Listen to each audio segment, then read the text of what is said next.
AK sir, your English language tutor.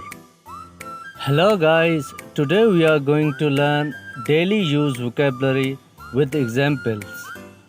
But before moving ahead, please subscribe my channel for more interesting videos.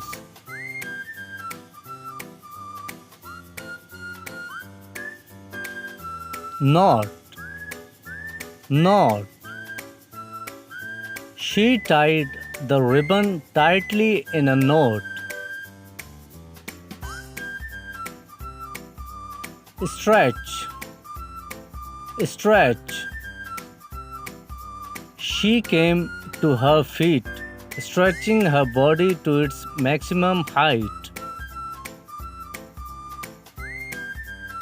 Height. Height. She tried to hide her face.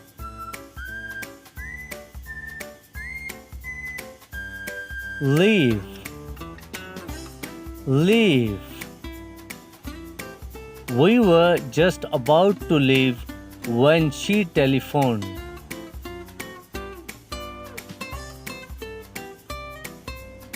Float. Float. The boats were floating gently down the river.